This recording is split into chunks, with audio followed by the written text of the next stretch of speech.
राज्याचे कृषी मंत्री धनंजय मुंडे साहेब यांना विनंती करतो की त्यांनी मार्गदर्शन करावं।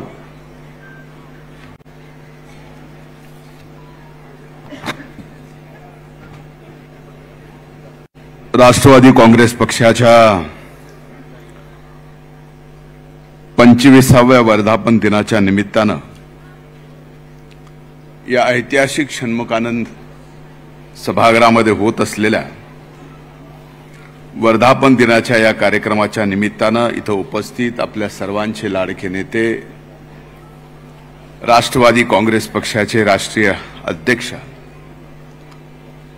आदरणीय दादा, राष्ट्रीय कार्याध्यक्ष आदरणीय प्रफुल्लभाई पटेल,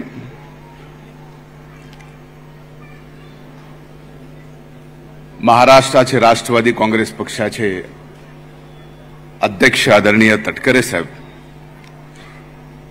आदरणीय भुजबळ साहेब, मंत्रिमंडळातील व्यासपीठावर उपस्थित सर्व सन्माननीय सहकारी, आजच्या या वर्धापन दिनाच्या कार्यक्रमाला इथं उपस्थित व्यासपीठावर बसलेले पक्षाचे सर्व सन्माननीय पदाधिकारी आणि आजच्या या वर्धापन दिनाच्या निमित्तानं या ऐतिहासिक सभागृहामध्ये 25वा वर्धापन दिन साजरा करण्यासाठी महाराष्ट्रातल्या चांद्यापासून बांद्यापर्यंत इथं उपस्थित असलेल्या माझ्या पक्षातील सहकारी बंधू भगिनींनो आणि इथं उपस्थित पत्रकार मित्रांनो, 25वा वर्धापन दिन साजरा करत असताना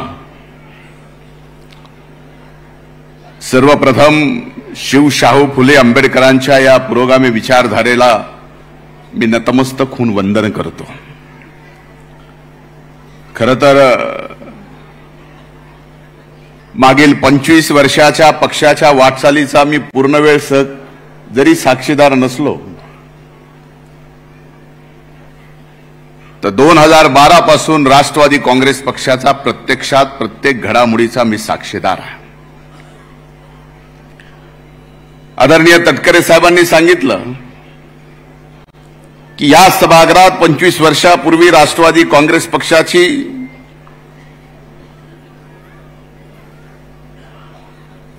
स्वाभिमानी विचारधाऱ्यावर या ठिकाणी स्थापना झाली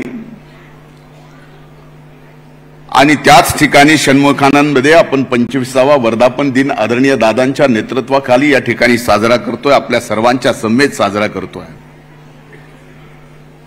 आजचा दिवस 25वा वर्धापन दिन आनंदाने साजरा करण्याचा आहे।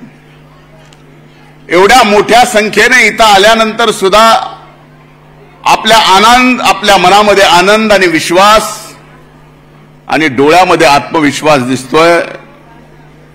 जरी परिणाम लोकसभेच्या निवडणुकीत काही जरी झाले ते येणारी वेळ मात्र नक्कीच घड्याळाची आहे, हे आपल्या मनामध्ये नक्कीच विश्वास आहे। म्हणूनच एवढ्या मोठ्या संख्येनं आज आपण इथे उपस्थित आहात।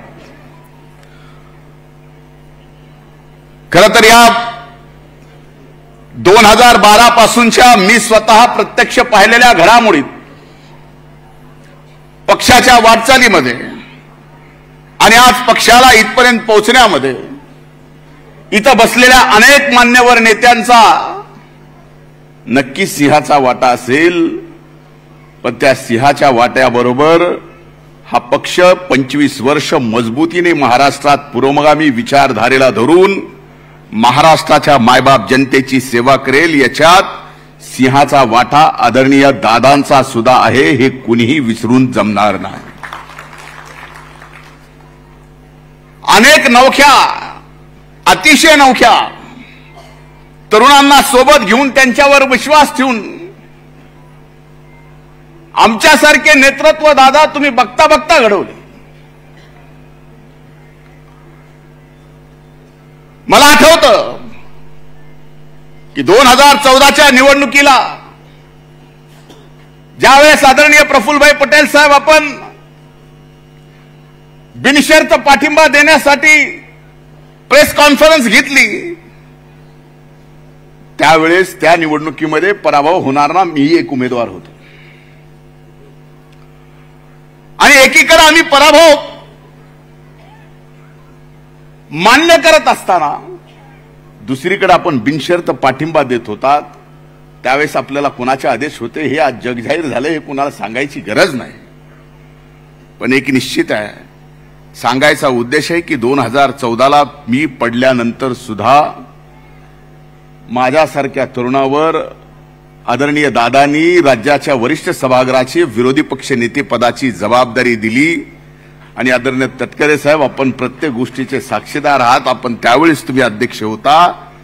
2014 ते 19 चांद्यापासून बांद्यापर्यंत एकदा नाही, दोनदा नाही, तर 4दा महाराष्ट्र आपण परिवर्तन आणि वेगवेगळ्या यात्रेच्या माध्यमातून उलटा पालटा केला. आणि 2014 ते 19 मध्ये पक्षाचं आणि पक्षाच्या कार्यकर्त्याचं मनोबल तर आपण वाढवलंच, पण ते मनोबल वाढवत असताना आपण पुन्हा सत्तेमध्ये येऊ हा विश्वास सुद्धा त्या काळामध्ये दादांच्या नेतृत्वाखाली, आपल्या नेतृत्वाखाली या राष्ट्रवादी काँग्रेस पक्षाला आपण दिला. हे मी विसरू शकत नाही. आज आपल्याला कदाचित माझ्या सर्दी पडशाची आठवण झाली असेल, पण 2014 ते 19 मध्ये न मला सर्दी होतं न पडसं होतं. आणि आज 25व्या वर्धापन दिनाच्या निमित्तानं दादांच्या पायाची शपथ घेऊन सांगतो की विधानसभेला नाही तर जिल्हा परिषद पंचायत समितीला आणि येणाऱ्या नगरपालिका आणि नगरपंचायत आणि महानगरपालिकेच्या निवडणुकीला विजय प्राप्त होत नाही तोपर्यंत माझ्या सर्दी पडशाचा तुम्हाला बिलकुलही त्रास होणार नाही. एवढंच नाही तर महाराष्ट्रातल्या आपल्या कुठल्याही सहकार्याच्या नाकाला धार जरी लागली तर रुमाल घेऊन माझी जायची तयारी आहे.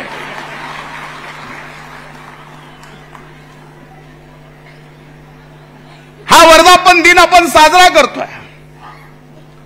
माझ्या मनामध्ये कदाचित तुमच्या मनापेक्षा वेगळ्या भावना असू शकतात.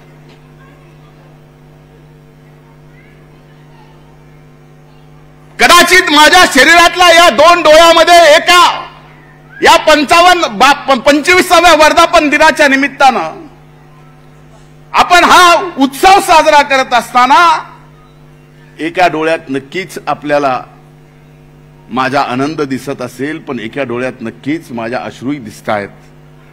आपण 4 जागा लढवल्या. 4 जागांपैकी 3 जागा निवडून येतील असा विश्वास आपल्यात होता, पण 2 जागा मात्र निश्चित निवडून येतील हे आपल्याला खात्रीशीर माहित होतं. 1 जागा निवडून आली. आदरणीय तटकरे साहेब, आपल्या सर्वांचं महाराष्ट्राच्या राष्ट्रवादी काँग्रेस पक्षाच्या माझ्या सर्व सहकार्याकडून अभिनंदन. पण दादा, आपण बारामतीची जागा हरलो याची थोडीही मनात खंत बाळगू नका. कारण ज्या परिस्थितीतून तुम्ही गेलात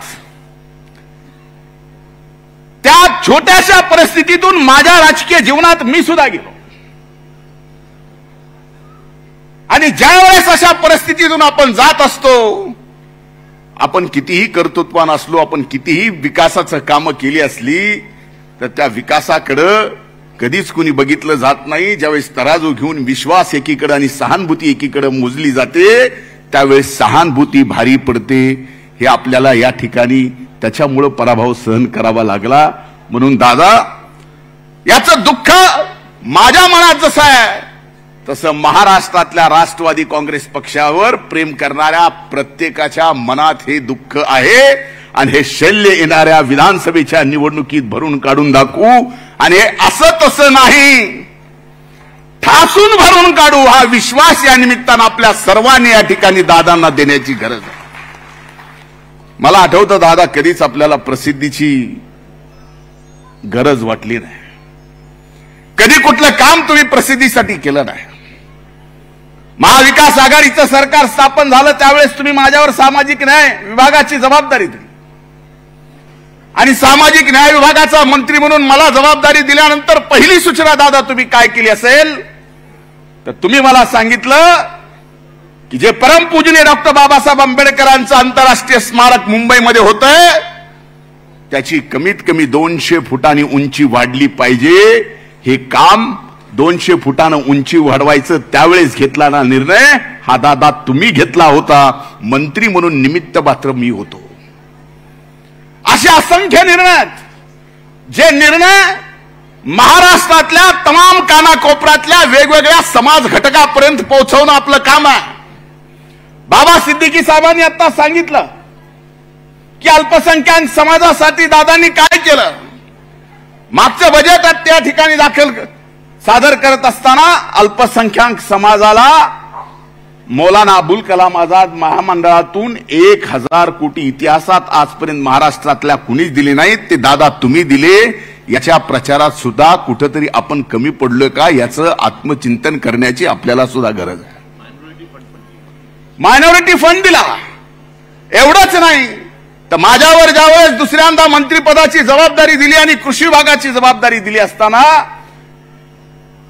जसं नमो किसान सन्मान योजनेमध्ये शेतकऱ्याला 6000 रुपये या ठिकाणी दिले जातात केंद्राकडून, तसेच राज्याकडून सुद्धा शेतकऱ्याच्या खात्यात 6000 रुपये गेले पाहिजेत. ही भूमिका दादा तुम्ही मांडली, म्हणून आज शेतकऱ्यांच्या खात्यावर या महाराष्ट्रातल्या 2 हप्ते राज्य सरकारचे गेले, ते दादा तुमच्यामुळे गेले.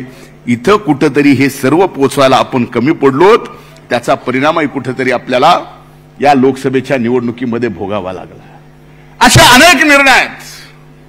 जमाना सोशल मीडियाचा आहे, हे खरं आहे.